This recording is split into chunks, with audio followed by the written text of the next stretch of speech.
بسم اللہ الرحمن الرحیم۔ السلام علیکم پیارے دوستوں، آج کی اس ویڈیو میں ہم آپ کو سنانے والے ہیں شیطان ابلیس سے ملاقات کا واقعہ۔ دوستوں، یہ اس زمانے کی بات ہے کہ جب مدینہ میں اسلامی حکومت قائم ہو چکی تھی اور تمام کام اسلامی قانون کے حساب سے بڑے اچھے انداز میں حل ہو رہے تھے۔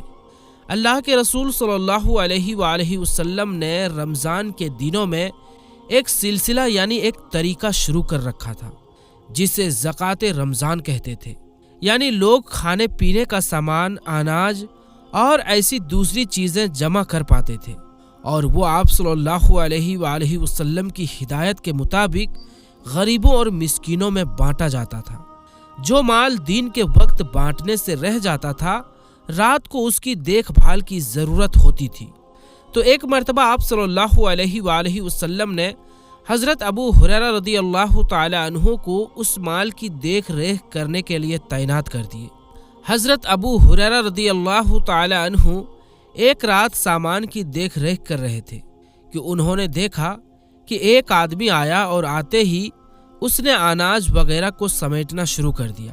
حضرت ابو ہریرہ رضی اللہ تعالی عنہ نے اسے پکڑ لیا اور کہا کہ میں تمہیں رسول پاک صلی اللہ علیہ وآلہ وسلم کے سامنے حاضر کروں گا۔ اس آدمی نے جواب دیا، میں غریب ہوں اور محتاج ہوں، میرے بال بچے ہیں، مجھ پر مہربانی کریں اور مجھے چھوڑ دیں۔ حضرت ابو ہریرہ رضی اللہ تعالی عنہ نے جب یہ سنا تو اس پر ترس کھا کر اسے چھوڑ دیا۔ جب صبح ہوئی تو رسول اکرم صلی اللہ علیہ وآلہ وسلم نے حضرت ابو ہریرہ رضی اللہ تعالی عنہ سے پوچھا، اے ابو ہریرہ، رات کو جس انسان کو تم نے پکڑا تھا اس کا کیا ہوا؟ انہوں نے عرض کیا، یا رسول اللہ صلی اللہ علیہ وآلہ وسلم، وہ آدمی بہت ہی غریب تھا اور جب اس نے اپنی ضرورت بتائی تو میں نے ترس کھا کر اسے چھوڑ دیا۔ اس پر آپ صلی اللہ علیہ وآلہ وسلم نے ارشاد فرمایا، اس نے جھوٹ بولا اور وہ پھر آئے گا۔ جب حضرت ابو ہریرہ رضی اللہ تعالی عنہ نے یہ بات سنی تو وہ بہت حیران اور پریشان ہوئے۔ حیران اس بات پر کہ نبی پاک صلی اللہ تعالی علیہ وآلہ وسلم کو اتنی ڈیٹیل کے ساتھ معلوم کیسے ہوئی، اور پریشانی اس بات کی کہ وہ رات کو پھر کیوں آئے گا۔ لیکن جب انہوں نے غور کیا تو وہ سمجھ گئے کہ آپ صلی اللہ علیہ وآلہ وسلم کو وحی کے ذریعے سے واقعات کی ڈیٹیل معلوم ہوئی ہے، اور انہیں اس بات کا یقین ہو گیا کہ چونکہ نبی پاک صلی اللہ تعالی علیہ وآلہ وسلم نے فرمایا ہے، اس لیے وہ انسان رات کو ضرور آئے گا۔ حضرت ابو ہریرہ رضی اللہ تعالی عنہ رات بھر اس انسان کی طاق میں لگے رہے اور اچانک وہ انسان اسی حلیے میں دوبارہ آ پہنچا۔ اس نے آتے ہی اناج وغیرہ سمیٹنا شروع کر دیا۔ حضرت ابو ہریرہ رضی اللہ تعالی عنہ نے ترنت اس کو پکڑ لیا اور کہا، اب تو میں ضرور تمہیں رسول پاک صلی اللہ علیہ وآلہ وسلم کے سامنے پیش کروں گا۔ اس آدمی نے پھر وہی جواب دیا، مجھ پر مہربانی کریں، مجھے چھوڑ دیں، میں بہت غریب آدمی ہوں اور میرے بیوی بچے ہیں، میں اب دوبارہ نہیں آؤں گا۔ حضرت ابو ہریرہ رضی اللہ تعالی عنہ نے جب یہ سنا تو ان کا دل نرم پڑ گیا اور انہوں نے اپنے دل کے ہاتھوں مجبور ہو کر اسے پھر چھوڑ دیا۔ اگلی صبح نبی اکرم صلی اللہ تعالی علیہ وآلہ وسلم نے ایک مرتبہ پھر حضرت ابو ہریرہ رضی اللہ تعالی عنہ کو دھیان دلاتے ہوئے کہا، تمہارے قیدی کا کیا بنا؟ حضرت ابو ہریرہ رضی اللہ تعالی عنہ نے نرم انداز میں عرض کی، یا رسول اللہ صلی اللہ علیہ وآلہ وسلم، اس شخص نے اپنی ضرورت بیان کی، مجھے اس پر رحم آ گیا اور میں نے اسے چھوڑ دیا۔ یہ سنا تو آپ صلی اللہ علیہ وآلہ وسلم نے ارشاد فرمایا، اس نے تم سے جھوٹ بولا اور وہ پھر آئے گا۔ حضرت ابو ہریرہ رضی اللہ تعالی عنہ نے جب یہ جواب سنا تو وہ کچھ رک سے گئے اور ذہن میں کچھ سوچنے لگے۔ رات پھر حضرت ابو ہریرہ رضی اللہ تعالی عنہ اس انسان کا انتظار کرنے لگے۔ آج ان کے ارادے کچھ پکے دکھائی دے رہے تھے، ان کے قدم تیز تیز اٹھ رہے تھے۔ اسی حالت میں تھے کہ اچانک ان کی نظر سامان پر پڑی تو انہوں نے دیکھا کہ وہی شخص ایک مرتبہ پھر سامان وغیرہ اٹھا لے جانے کے لیے جمع کر رہا ہے۔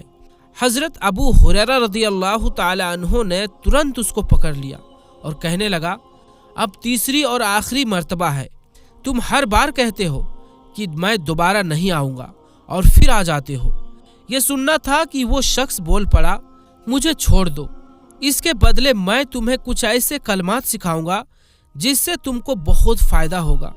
हज़रत अबू हुरैरा रदियल्लाहु ताला अन्हु चेहरा उसकी तरफ किए और ध्यान देते हुए उससे वो कलमात बताने के लिए कहा।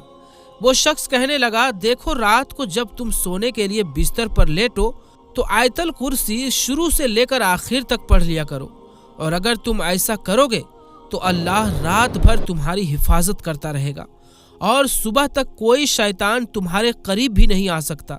जब हज़रत अबू हुरैरा रदियल्लाहु ताला अन्हु ने ये बात सुनी तो तुरंत उसको छोड़ दिया। अगली सुबह नबी अकरम सल्लल्लाहु ताला अलैहि वसल्लम ने फिर उनसे पूछा, ऐ अबू हुरैरा, तुम्हारे कैदी का क्या बना? उन्होंने जवाब में अर्ज़ किया, या रसूलल्लाह सल्लल्लाहु अलैहि वसल्लम, उसने मुझे कुछ कलमात सिखाए हैं और उसका दावा था कि इन कलमात की बदौलत अल्लाह पाक मुझे नफ़ा पहुँचाएगा। हुजूर सल्लल्लाहु अलैहि वसल्लम ने दरियाफ्त किया, यानी पूछा कि वो कलमात क्या है।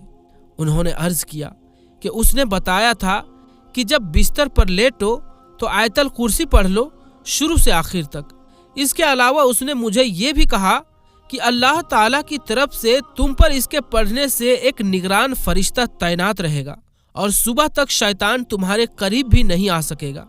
नबी करीम सल्लल्लाहु ताला अलैहि वसल्लम ने उनकी जब बात सुनी तो फरमाया, अगरचे वो झूठा था लेकिन तुमसे ये बात सच कह गया। आप सल्लल्लाहु अलैहि वसल्लम ने मजीद फरमाया, ऐ अबू हुरैरा, जानते हो तीनों रात तुम किससे मिले थे? उन्होंने कहा, नहीं। आप सल्लल्लाहु अलैहि वसल्लम ने फरमाया, वो शैतान था। एक मर्तबा हज़रत मूसा अलैहिस्सलाम अपने सहाबा इकराम के साथ एक महफिल में तशरीफ़ फरमा थे कि अचानक उस महफिल में शैतान आ गया।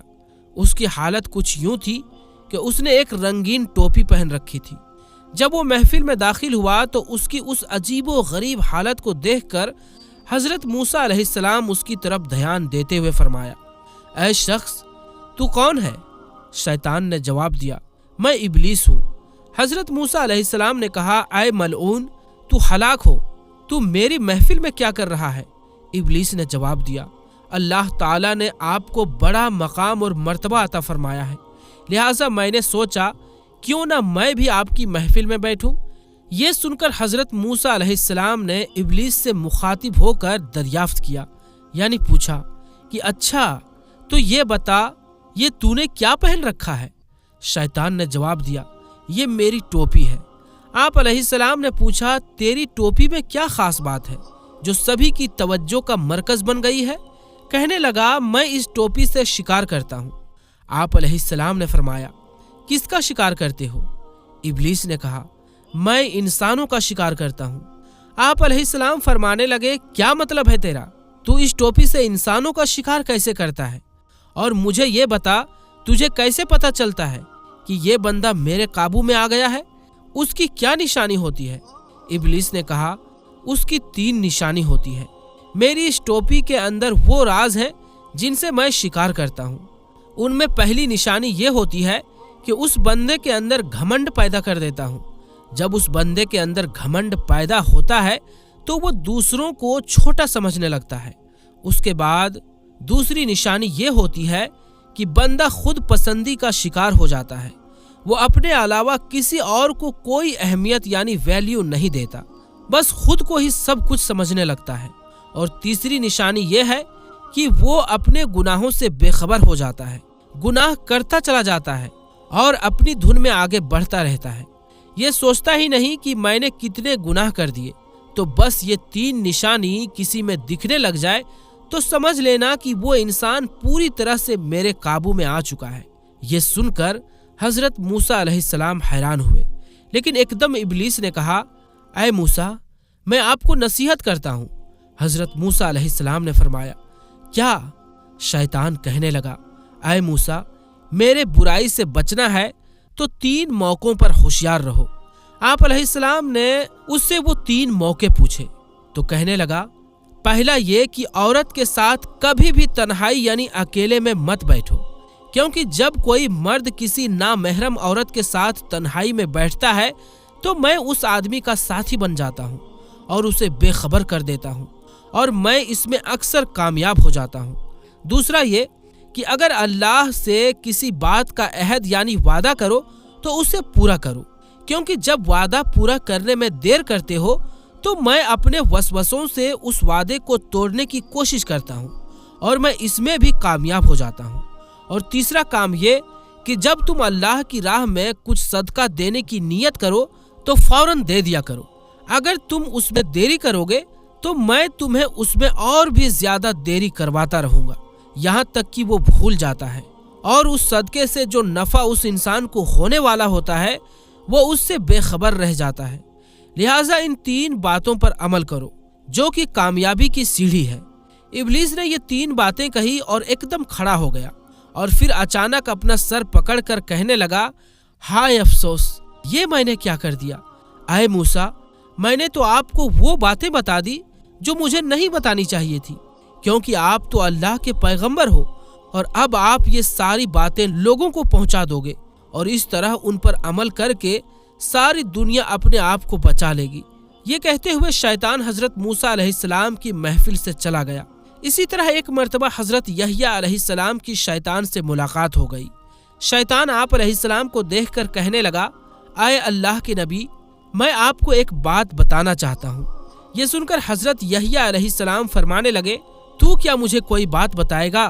तू तो खुद झूठा और मक्कार है, मुझे तेरी बात से क्या फायदा, बल्कि मैं तो तुझे एक बात कहना चाहता हूँ और वो बात यह है कि तू जो लोगों के अंदर फसाद और शैतानियत फैलाता रहता है, तो तू मुझे ये बता कि जो ये इब्ने आदम है इनमें से तुझे किस किस्म के लोग मिले हैं। तू अपने बुराई फैलाने के तजुर्बे से मुझे बता कि तुझे कितने किस्म के लोगों का सामना करना पड़ा है।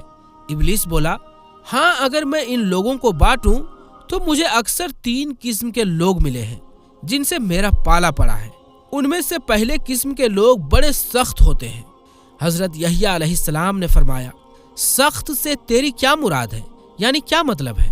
सख्त से मुराद वो लोग होते हैं जिनको मैं बड़ी मुश्किल से बहकाकर बरगलाकर उनसे गुनाह करवाता हूँ, लेकिन बाद में ये लोग अल्लाह से तौबा कर लेते हैं और अल्लाह अपने वादे के मुताबिक उनको बख्श देता है। फिर मैं दोबारा उनसे गुनाह करवाता हूँ और वो दोबारा तौबा कर लेता है, अल्लाह को राजी कर लेते हैं। ये लोग बड़े सख्त होते हैं। ये हमारे लिए काफी परेशानी की वजह बनते हैं कि वो गुनाह भी करते हैं और तौबा करके पाक हो जाते हैं। इस बात से मेरी बड़ी जान जाती है कि अल्लाह पाक उनकी बख्शिश किए जा रहा है। हम चाहते हैं कि वो पक्का हमारा बंदा बन जाए, लेकिन हम फिर भी मायूस नहीं होते। हम लगातार उसे बहकाने में लगे रहते हैं, क्योंकि वो हमारे बहकावे में आता रहता है, लेकिन वो साथ में तौबा भी करता रहता है, तो यहाँ हमारा मकसद भी पूरा नहीं होता। इसलिए ये लोग हमारे लिए बड़े सख्त होते हैं। इसके बाद दूसरी किस्म के लोग जमात के जैसे हैं। ये पूरी तरह से हमारे कब्जे में होते हैं। हम जितना मर्जी उनसे गुनाह करवा लें, ये करते रहते हैं और अल्लाह के अजाब का भी उन्हें कोई एहसास नहीं होता। ये हमारे पसंदीदा बंदे होते हैं। इसके बाद तीसरी किस्म के लोग वो सच्चे और नेक बंदे हैं जिनको हम जितना मर्जी चाहे बरगला लें, लेकिन वो नहीं बहकते। ये अल्लाह की बंदगी से कभी बेखबर नहीं होते। ये लोग परहेजगारी के अंदर इतने मजबूत होते हैं कि हम उनके करीब भी नहीं जा सकते, क्योंकि वो अल्लाह की ऐसी पनाह में होते हैं कि हम उनके करीब जाना भी चाहें तो भी नहीं जा सकते।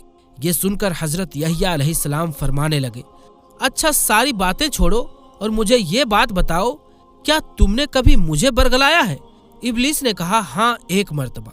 हजरत यहया अलैहिस्सलाम ने पूछा, मुझे बता कि कब? इब्लीस ने बताया, एक मर्तबा जब आप खाना खाने बैठे तो मैं उस खाने की लज्जत यानी स्वाद को लेकर आपके दिल और दिमाग पर बैठ गया और जितनी ताकत अल्लाह ने मुझे दी थी मैं उससे आपको बहकाने लगा।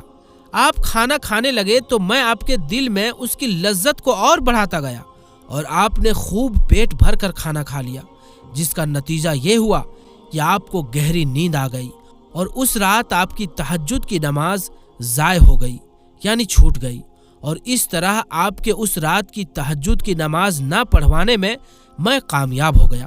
جب شیطان کی یہ بات حضرت یحییٰ علیہ السلام نے سنی تو فرمانے لگے، اچھا تو پیٹ بھر کر کھانا کھانے سے بھی عبادت میں خلل یعنی اڑچن ہوتا ہے؟ یہ تو نے مجھے بڑے فائدے کی بات بتائی ہے۔ میں آج کے بعد یہ وعدہ کرتا ہوں کہ آئندہ کبھی پیٹ بھر کر کھانا نہیں کھاؤں گا۔ یہ سن کر شیطان کو غصہ آ گیا اور وہ چیختا چلاتا ہوا حضرت یحییٰ علیہ السلام کی محفل سے بھاگ گیا۔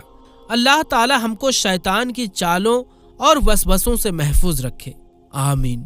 تو پیارے دوستو، اگر یہ ویڈیو آپ کو پسند آئی ہو تو ویڈیو کو لائک کریں اور اس ویڈیو کو اپنے دوستوں رشتہ داروں میں زیادہ سے زیادہ شیئر کریں تاکہ انہیں بھی شیطان کے مکر و فریب کا پتہ چل سکے۔